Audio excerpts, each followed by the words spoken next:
Assalamualaikum warahmatullahi wabarakatuh. Selamat pagi, mohon izin Bapak Ibu dosen. Sebelumnya izin untuk memperkenalkan diri, nama saya Aulia Indonesia dari program studi Teknik Pengolahan Produk Perikanan semester 4, NIT 240404058, Politeknik Kelautan dan Perikanan Karawang. Pada kesempatan kali ini, mohon izin untuk mempresentasikan materi mengenai metode ekstraksi dan struktur metabolit sekunder untuk memenuhi tugas mata kuliah Bioteknologi Hasil Perikanan. Yang pertama, saya akan membahas mengenai ekstraksi. Apa itu ekstraksi? Pengertian ekstraksi adalah proses pemisahan suatu zat berdasarkan perbedaan sifat tertentu, terutama pelarutannya terhadap dua cairan tidak saling larut yang berbeda dengan menggunakan pelarut tertentu. Ekstraksi juga memiliki definisi lain, yaitu isolasi senyawa metabolit sekunder dari suatu tanaman, menurut Pepina et al. Tahun 2015. Ekstraksi dengan menggunakan pelarut seperti etanol, metanol, etil asetat, heksana, dan air mampu memisahkan senyawa-senyawa yang penting dalam suatu bahan. Metode ekstraksi yang digunakan diduga juga mempengaruhi sifat fisikokimia dari ekstrak tersebut. Tujuan ekstraksi bahan alam adalah untuk menarik komponen kimia yang terdapat pada bahan alam tersebut. Jika proses ekstraksi telah selesai, selanjutnya akan dilakukan proses penyaringan. Lalu, apa itu ekstrak? Ekstrak adalah sajian kering, kental, atau cair yang diperoleh dengan mengekstraksi zat aktif dari simplicia nabati atau hewani. Berikut jenis-jenis ekstraksi, dibagi menjadi dua. Yang pertama yaitu ekstraksi pada cair.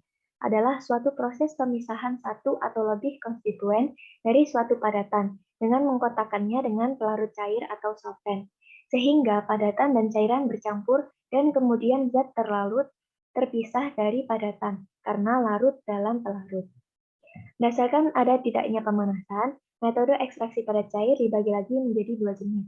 Yang pertama yaitu ekstraksi cara dingin, yang kedua yaitu ekstraksi cara panas. Jenis ekstraksi yang kedua yaitu ekstraksi cair-cair. Ekstraksi cair-cair atau yang dikenal dengan ekstraksi solvent merupakan proses pemisahan fase cair yang memanfaatkan perbedaan kelarutan zat terlarut yang akan dipisahkan antara larutan asal dan pelarut pengekstrak atau solvent. Untuk prinsip dari ekstraksi cair-cair ini, yaitu senyawa yang dipisahkan terdapat dalam campuran yang berupa cairan. Berikut penjelasan mengenai ekstraksi pada cair. Untuk metode ekstraksi cara dingin, merupakan metode ekstraksi yang tidak dilakukan pemanasan selama proses ekstraksi berlangsung. Contohnya yang pertama yaitu metode maserasi atau disperse. Merupakan metode ekstraksi dengan menggunakan pelarut diam atau dengan adanya pengadukan beberapa kali pada suhu ruangan. Kelebihan metode ini yaitu efektif untuk senyawa yang tidak tahan panas atau terdegradasi karena panas. Peralatan yang digunakan relatif sederhana, murah, dan mudah didapat. Namun, terdapat kelemahan dari metode ini. Yang pertama yaitu ekstraksi yang lama. Membutuhkan pelarut dalam jumlah yang banyak dan adanya kemungkinan bahwa senyawa tertentu tidak dapat diekstrak. Metode yang kedua yaitu perkolasi. Bahan direndam dengan pelarut, kemudian pelarut baru dialirkan secara terus-menerus sampai warna pelarut tidak lagi berwarna. Metode yang kedua yaitu ekstraksi cara panas. Merupakan metode dengan melibatkan pemanasan selama proses ekstraksi berlangsung.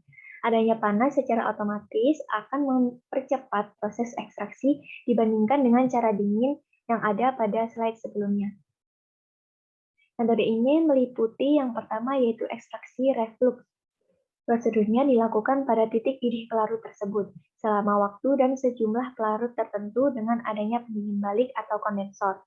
Kelemahan metode ini adalah membutuhkan jumlah pelarut yang banyak, menurut Irawan B. tahun 2010. Metode yang kedua yaitu sokretasi, yaitu ekstraksi dengan pelarut yang selalu baru, umumnya dilakukan menggunakan alat khusus sehingga terjadi ekstraksi konstan dengan adanya pendingin balik atau kondensor. Untuk sampel padatan disimpan dalam alat soklet dan untuk larutnya dipanaskan. Prinsip dari metode sokretasi yaitu ekstraksi berlangsung secara kontinu atau terus-menerus berkelanjutan. dan jumlah pelarut yang sedikit. Selain jenis-jenis dan metode yang sudah disebutkan dan dijelaskan pada slide sebelumnya, terdapat beberapa jenis dan metode lain dari proses ekstraksi. Yang pertama yaitu metode destilasi uap, yang kedua infundasi, 3 pelarut panas bertekanan, 4 pengendapan pelarut, 5 pengepresan, 6 rendering, 7 tekanan dingin, dan 8 ultrasonik. Selanjutnya saya akan menjelaskan tentang metabolit sekunder. Apa itu metabolit sekunder? Metabolit sekunder adalah golongan senyawa yang tidak esensial, terkandung dalam tubuh mikroorganisme, flora, dan fauna yang terbentuk melalui proses metabolisme sekunder yang disintesis dari banyak senyawa metabolisme primer, seperti asam amino, asetil koenzim A, asam mevalonat, dan senyawa antara dari jalur Shikimate, yaitu menurut Herbert tahun 1995. Metabolit sekunder ini sendiri merupakan turunan dari metabolit primer. Lalu apa manfaat metabolit sekunder bagi tanaman atau tumbuhan? Manfaat tersebut menurut Sanchez and Demain tahun 2019, yang pertama yaitu pertahanan terhadap virus, bakteri, dan fungi, tumbuhan kompetitor, dan yang terpenting adalah pertahanan terhadap hewan herbivora. Yang kedua yaitu perlindungan dari sinar UV dan penyimpanan. Yang ketiga yaitu atraktan, meliputi bau, warna, rasa untuk polinator dan hewan penyebar biji. Klasifikasi metabolit sekunder menurut S. Agostini Costa et al. Tahun 2012 dibagi menjadi 3 golongan atau 3 jenis.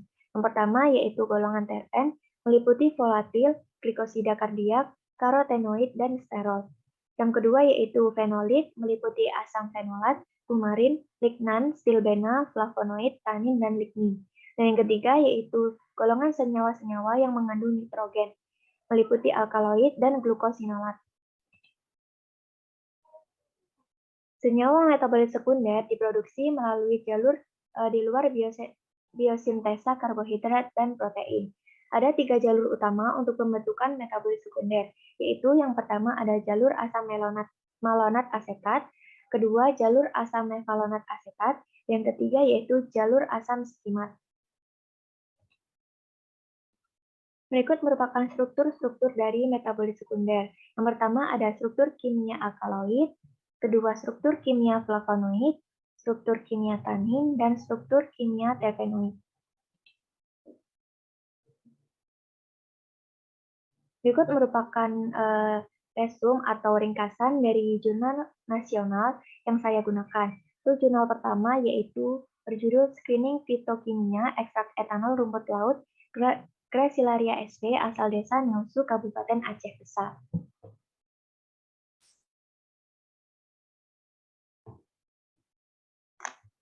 Untuk pada pengujian ini, proses ekstraksi menggunakan metode maserasi, dan untuk hasil screening fitokimia positif senyawa flavonoid, terpenoid, dan saponin pada rumput laut Gracilaria sp.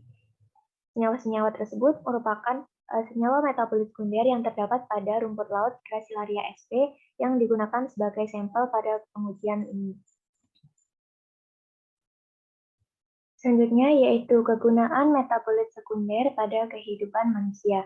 Menurut Kreteu et al. Tahun 2000 dan Weiss et al. Tahun 2011, tanaman yang mampu menghasilkan senyawa metabolit sekunder berpotensi dijadikan sebagai sumber gen tahan terhadap hama atau penyakit tertentu, serta berpeluang dikembangkan sebagai biopestisida. Berikut merupakan ringkasan dari beberapa jurnal yang saya ambil mengenai ekstraksi dan metabolit sekunder. Untuk jurnal yang pertama yaitu berjudul Screening Fitokimia Ekstrak Etanol Rumput Laut Gracilaria sp. asal desa Neusu, Kabupaten Aceh Besar. Proses ekstraksi yang dilakukan pada pengujian tersebut menggunakan metode maserasi. Untuk prosedur proses ekstraksinya, 50 gram rumput laut Gracilaria sp. yang telah dipotong kecil-kecil dimasukkan ke dalam beker gelas ukuran 500 ml. Kemudian ditambahkan pelarut etanol 96% hingga rumput laut Gracilaria sp. terendam. Rendaman rumput laut Gracilaria sp. tersebut didiamkan selama 3 kali 24 jam atau 3 hari pada suhu ruang. Setelah itu dilakukan maserasi yang kemudian disaring menggunakan kertas Whatman nomor 42 sehingga terpisah antara filtrat dan residu. Filtrat dilakukan evaporasi menggunakan evaporator vakum pada suhu 40 derajat Celcius hingga didapatkan hasil berupa filtrat kental. Dari hasil screening fitokimia positif senyawa flavonoid, terpenoid, dan saponin pada rumput laut Gracilaria sp. Senyawa-senyawa tersebut merupakan senyawa metabolit sekunder yang terdapat pada sampel rumput laut Gracilaria sp asal desa Neusu, Kabupaten Aceh Besar yang diuji pada pengujian tersebut. Jurnal yang kedua yaitu berjudul Kajian Sifat Fisikokimia Ekstrak Rumput Laut Coklat Sargassum duplicatum menggunakan berbagai pelarut dan metode ekstraksi. Sargassum duplicatum mengandung komponen bioaktif yang memiliki polaritas yang berbeda.